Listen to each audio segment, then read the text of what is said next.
Hey, what's up, everyone? It is me only on PlayStation VR 2. It's been a while since I've done a video, but I felt that it is time. And the main reason I'm doing this video is because yesterday was the release day of a long-awaited Dark Pictures Switchback VR. The team Supermassive Games, which was behind Rush of Blood that came out in 2016 for the original PlayStation VR 1. And mind you, the Rush of Blood was very successful, even though they were using Move controllers, but it was very successful when it came out in 2016. Now, it's hard to believe that this is actually the same company, publisher, and developer, Supermassive Games, that released this one. I played it yesterday. The first thing that I noticed, and you can watch my live stream from yesterday, the first thing that I noticed is what's with a blurry, foggy, low resolution detail here? What's with the terrible textures and the graphics? I mean, that was the first thing that hit me. It was almost like I was transported back to Oculus Go, and I was watching a YouTube 360 video, scrambled 360 video app. You know, sometimes they have those terrible recordings of these VR 360 videos where the resolution is like 720p or less, and it's scrambled with a low bit rate. That's how I felt when I was first experiencing Switchback VR. And what's even more disappointing is the fact that they actually pushed back from the original launch release, which was February 22nd, right? They made a statement where they said the reason we are delaying Dark Pictures Switchback VR from original February 22nd date to March 16th, it's because we want to make sure that the game it's polished up. We want to make sure that it's running good. And I was like, hey, dude, I'm all for that. Everybody was like, hey, we're all for that. You know, no one was complaining about that because, like, hey, you know, go ahead, make sure that it is polished up, that it's great. So the day came in yesterday, and, well, how do I put this? It's not looking good. And it's good to see that Push Square, this is from the Push Square. It's good to see that the Push Square actually, I don't know, man. Because I actually talked some crap about the Push Square, where I said that they get these games for free, and they're probably paid by Sony, which in most cases they are. But it's good to see that in this case they were honest, or maybe they saw my video and they were like, maybe we shouldn't, you know. I'm just kidding. Maybe we shouldn't lie to, you know, majority out there. We should be honest, and they should know that this really sucks.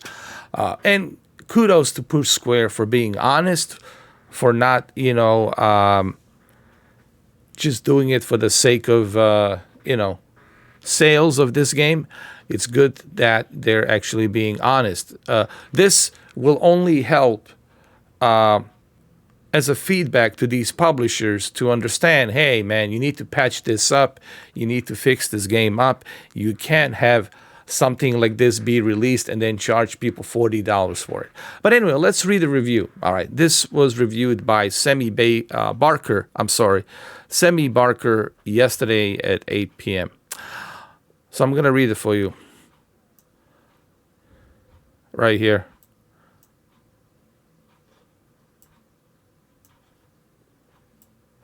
Until Dawn Rush of Blood, which was a very successful game that was released in a 2016 PlayStation VR 1 original headset, that was a very successful game that was created by the same developers that did Switchback. And we were all excited to see that a supermassive game that created the Rush of Blood, it's working on another similar type of game for PlayStation VR 2. This is for those of you who doesn't know, who are not familiar. Anyway, so Until Dawn, Rush of Blood, rail shooter with a roller coaster theme was one of the surprise highlights of PlayStation VR's catalog. So there was a understandable enthusiasm surrounding the announcement of supermassive spiritual successor, right? And it was, and it still is successful. It is far better and it's cheaper. If you have PlayStation VR 1, I would highly recommend that you pay $20 and get that game. It is worth every cent. It still plays great on the Move controllers on the PlayStation VR 1. I might do a live stream on it if you guys want me to. The Dark Pictures Switchback VR, unfortunately, this is a dour shadow of follow-up let down by overly long levels. I agree, the levels are a bit long and totally unnecessary, and combat, it's boring, encounters, and some pretty poor visuals.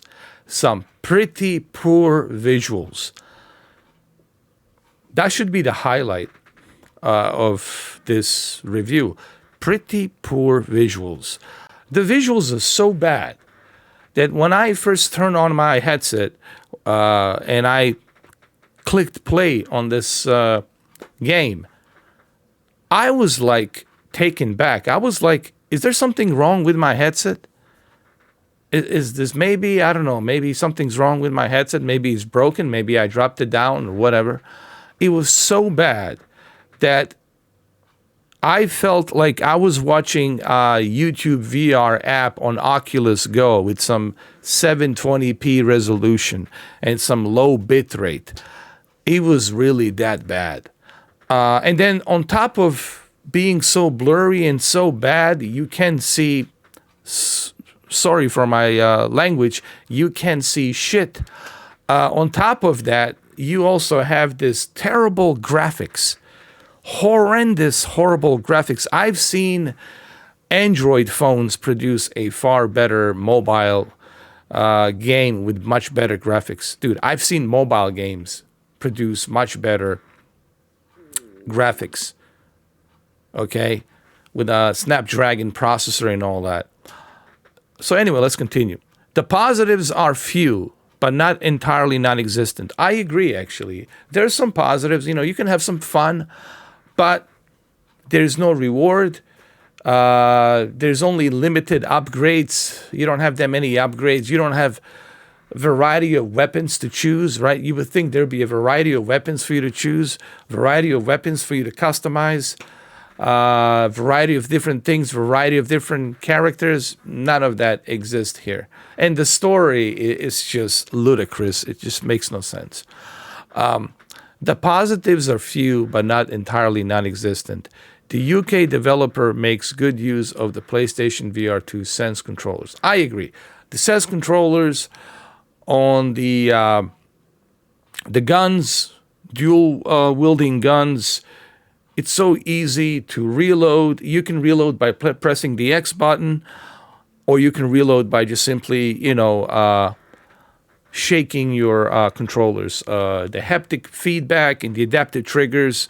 Sense controllers are excellent. 3D audio, can't complain, is excellent.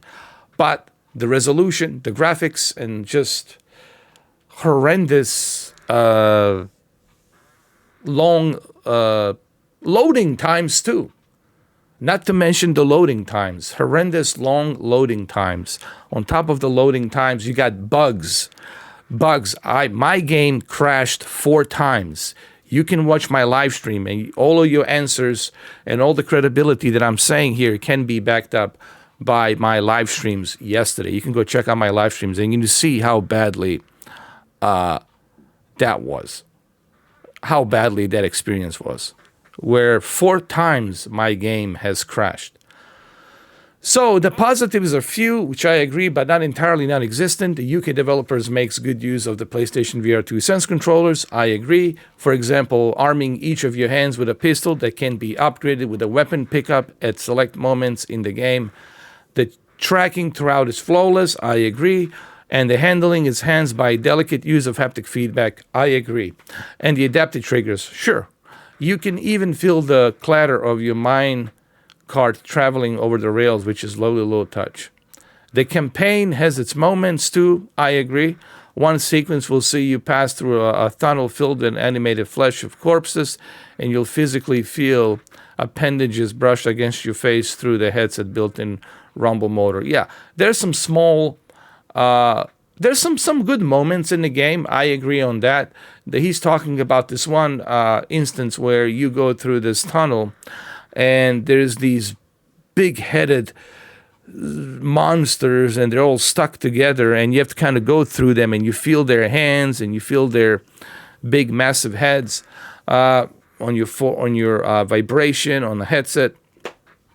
So small touches like that, but those is few in between. Okay, you're not gonna see many of those. They're like few in between, and then don't blink. There's this one what's called don't blink, where you blink, and every time you blink, these mannequins with masks, creepy ones, would come in, and they would like get closer to you and attack you. And there's these creepy dolls. So there's some, and then those demon dogs. So there's some moments, they're pretty cool, but don't let that fool you. That's like few in between.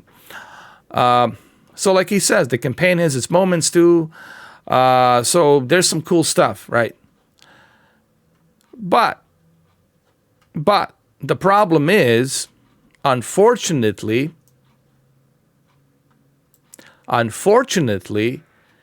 these standout examples are flanked by 4 or so hours of lousy light gun shooting, inspired by locations from games like Man of Maiden, not Man of Madden,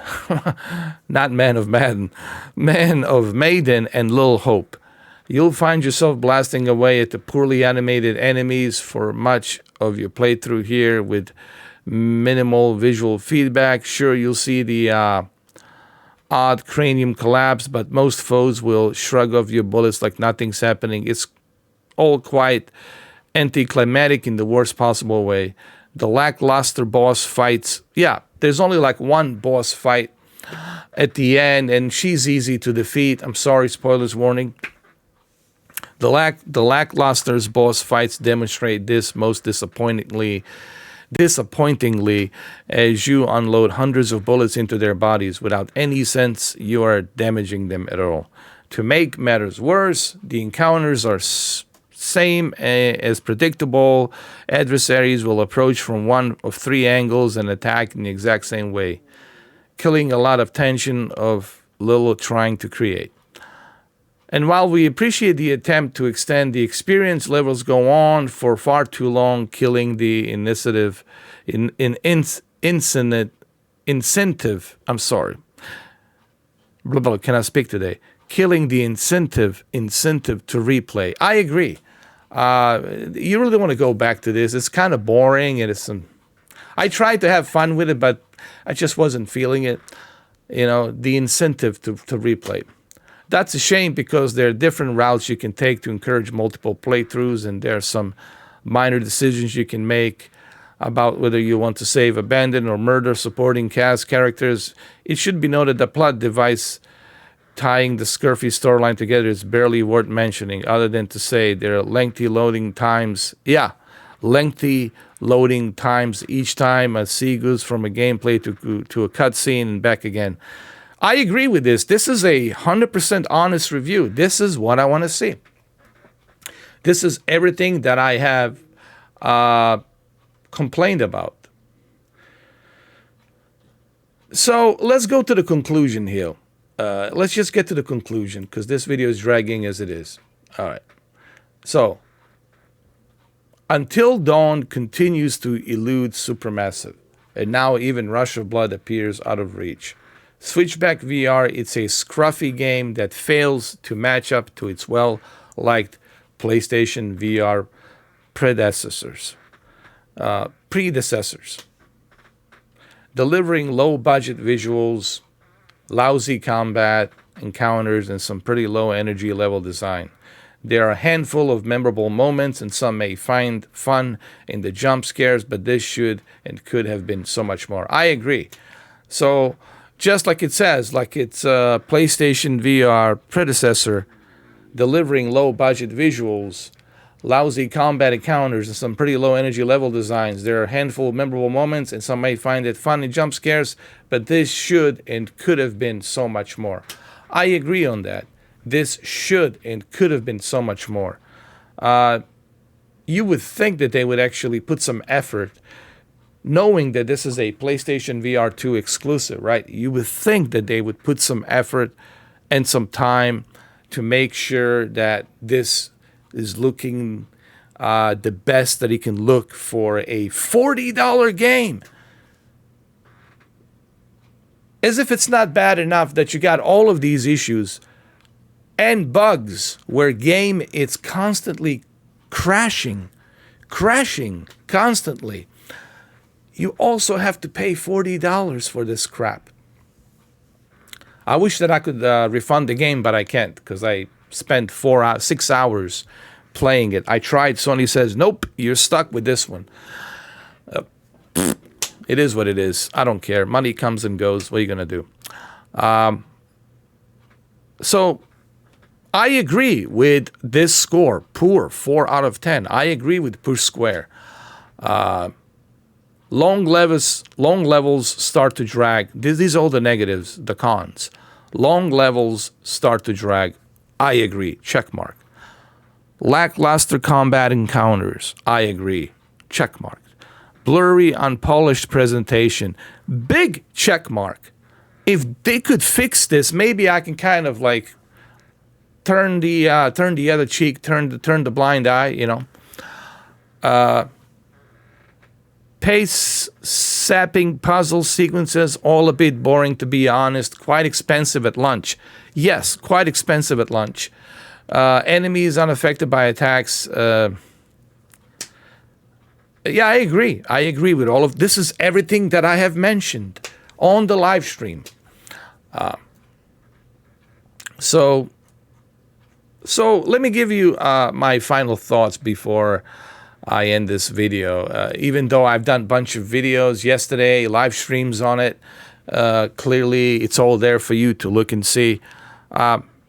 This is a disappointment. And this is also something where I'm a little bit worried as to where PlayStation VR 2 future is. It's a $600 headset. You know, by no stretch of imagination is this a cheap headset. It costs more than a console. It's $600. All right.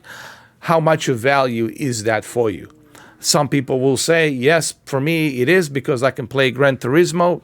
But Gran Turismo is not for everyone. Some people, they're not into cars. Some people, they want other things. So that's a special interest. Okay. And the mileage will vary on that one. For me personally, I would be fine with just Gran Turismo. Just to play Gran Turismo 7 with all of the cars that I'm collecting, that would not bother me one bit. To me, that $600 would have that value. But for somebody else, that $600 would not have the same mileage in terms of value as it is to me. So looking at the Dark Picture Switchback VR, and looking at the fact that there is no roadmap, it makes you wonder which direction PlayStation VR 2 is going. I hope it's not a Vita direction, okay? And even though I know there's some bunch of more games that we have to try, I mean, next week we have, on Tuesday, we got a release of The Walking Dead Saints and Sinners, Walking Dead enhanced version for PlayStation VR 2. We got that, can't wait to play that. We got the Creed boxing game coming out, okay?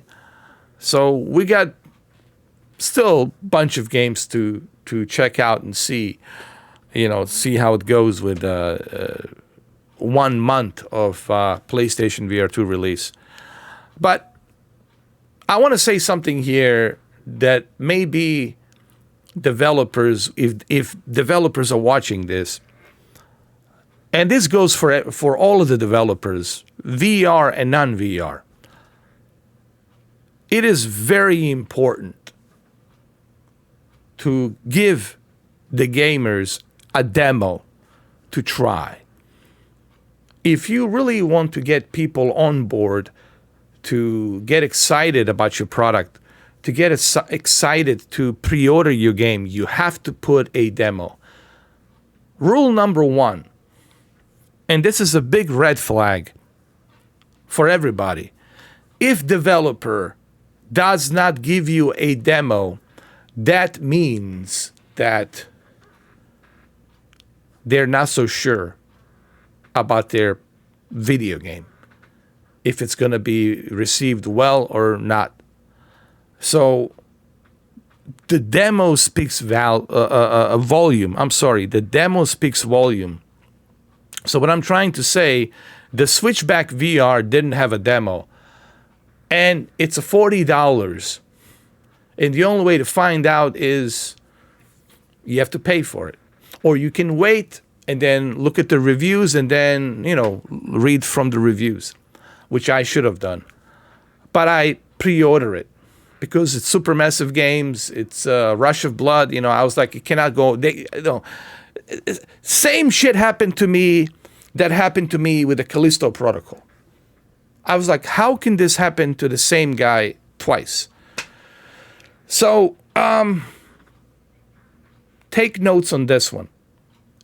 If developers are not giving out the demo for you to try, that means they're not 100% sure that you're going to like the game or that you're going to pre-order it.